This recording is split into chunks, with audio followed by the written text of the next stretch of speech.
Good morning to all my students. आज हम आपको क्लास 7 हिंदी फर्स्ट चैप्टर 15 गुलेलबाज लड़का नामक चैप्टर के बारे में बताएंगे। इस चैप्टर की रीडिंग आप स्वयं करेंगे। यह कहानी भीष्म साहनी द्वारा रचित गुलेल लड़का कहानी पर आधारित है। इस चैप्टर में हर समय हाथ में गुलेल लेकर पक्षियों पर निशाना लगाने वाले एक लड़के की कहानी है। अब मैं इस चैप्टर को आपको अपने शब्दों में समझाती हूँ। जब लेखक क्लास 6 में पढ़ता था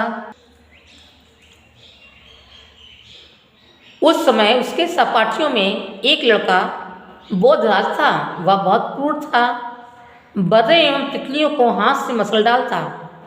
सारा समय वह हाथ में गुलेल लेकर पेड़ों के आसपास निशाना लगाता। जब तक वह पक्षियों के घोंसले तहस नहस कर उसके अंडे न निकाल लेता उसे चैन न मिलता। वह अपनी जेब में मैना का बच्चा, तरह तरह के अंडे व कांटेदार झाऊ चूहा रखकर घूमता। एक दिन सब बच्चों को उसने बताया कि हमारे घर में एक गोह रहती है। गोह सांप जैसा एक जानवर है। यह बालिश भर लंबा है मगर उसके पैर होते हैं। यह सुनकर उसके 8 पंजे भी होते हैं। यह सुनकर सभी बच्चे डर गए। इसी तरह गोह के बारे में बहुत सी कहानियाँ बच्चों को सुनाई। बोधराज ऐसे ही किस्से अपनी मंडली को सुनाया करता था। पिताजी की तरक्की के बाद लेखक एक बड़े घर में जाकर रहने लगा, जहाँ एक बड़ा गोदाम था जिसमें कबूतरों ने डेरा डाला हुआ था। पास ही रोशनदान में एक मैना का भी घोंसला था। बोधराज मुझसे मिलने इस घर में आने लगा। मेरी माँ को मेरा उसके साथ घूमना पसंद नहीं था। वह उसे राक्षस कहती थी। गोदाम बहुत गंदा हो गया था, सो माँ ने मुझसे कहा कि बोधराज को घोंसले तोड़ने में इतना मजा आता है तो उससे कहो कि वह हमारे गोदाम में से घोंसले साफ कर दे। लेखक ने कहा भी कि माँ घोंसले तोड़ने में पाप लगता है। इस पर माँ बोली, मैं घोंसले हटाने के लिए कह रही हूँ, पक्षियों को मारने के लिए नहीं। बोधराज के आने पर मैं उसे गोदाम ले गया। पूरा कमरा तीव्र दुर्गंध से भरा हुआ था। मुझे डर था कि यहाँ भी घोंसले तोड़कर गिराएगा और उसके अंडे तोड़ेगा। तभी उसने गुलेल संभाल ली। उसकी निगाह मैना के बच्चों पर गई। लेखक के पूछने पर कि इनके माता पिता कहाँ हैं, वह बोला वह इनके लिए भोजन के लिए दाना लेने गए हैं, आते ही होंगे। मैंने उसे गुलेल चलाने से मना किया किंतु उसने गुलेल चला दिया। उसने 3 गुलेल चलाई किंतु घोंसला न गिरा। बोधराज ने फिर गुलेल ताना तो उसने देखा कि रोशनदान से एक बड़ी चील पंख फैलाए बैठी है। मैंने सोचा कि शायद यह चील का घोंसला है, किंतु तभी मैना के बच्चे पंख फड़फड़ा कर चों चों की आवाज़ करने लगे। हम चील को एकटक देख रहे थे। बोधराज ने कहा, यह रोज आकर घोंसले में झपट्टा मारती होगी, तभी यहाँ मांस के टुकड़े और पंख बिखरे हुए हैं।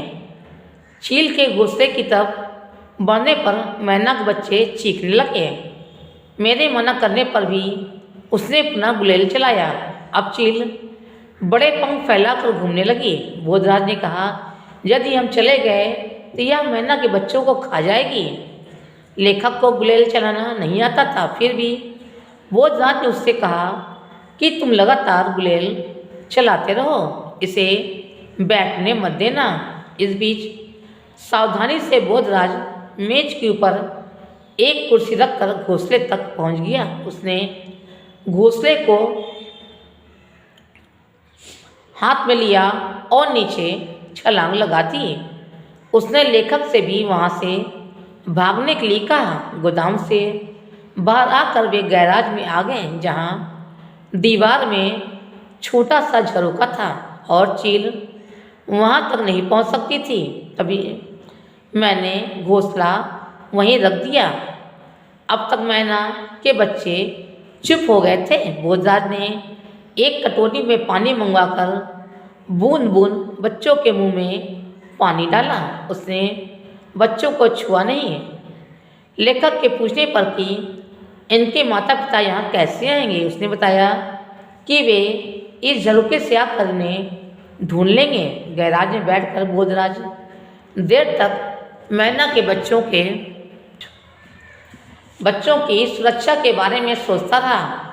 आज उसके हाथ में न गुलेल थी न कंकड़, बल्कि जेब में मैना के बच्चों के लिए दाना भर कर लाया है।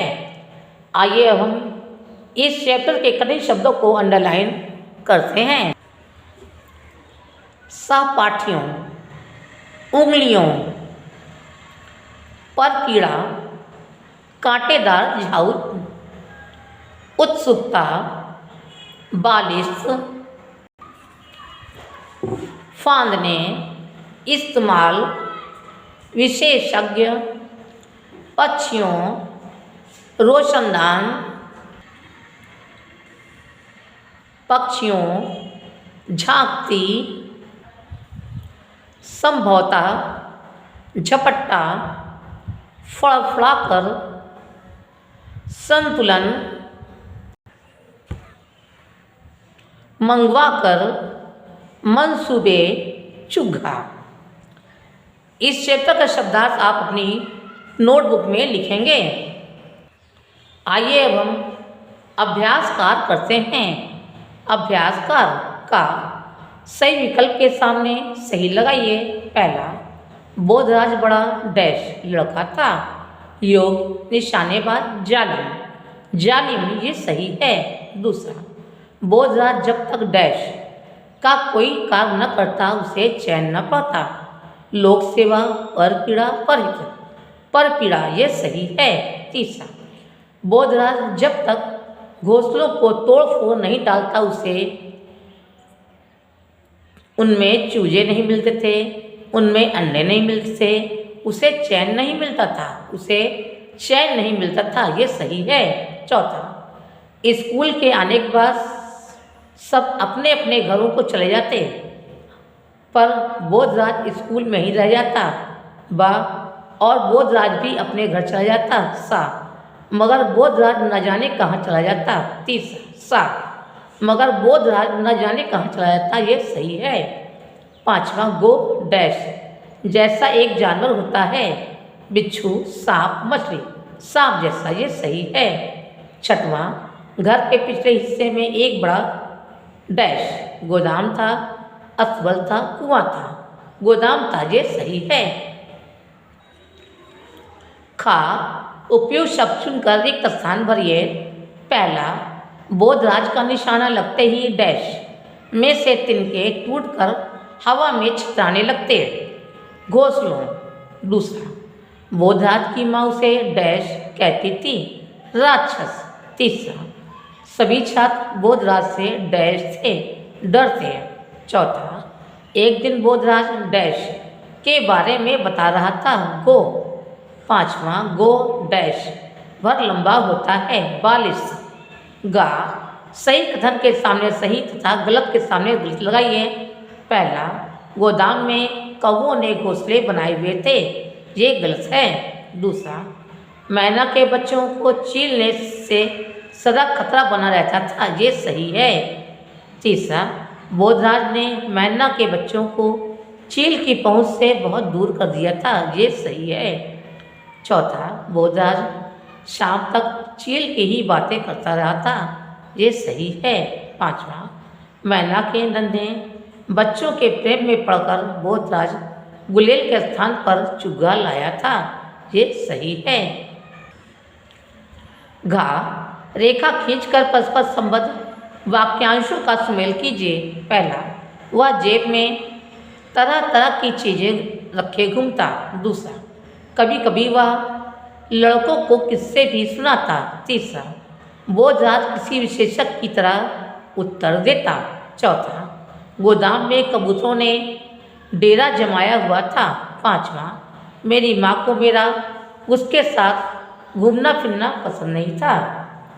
इस चैप्टर की फ़ोटो आपको इस चैप्टर के प्रश्नोत्तर की फ़ोटो आपको होमवर्क में दे दी जाएगी। आज की कक्षा बस इतना ही। धन्यवाद।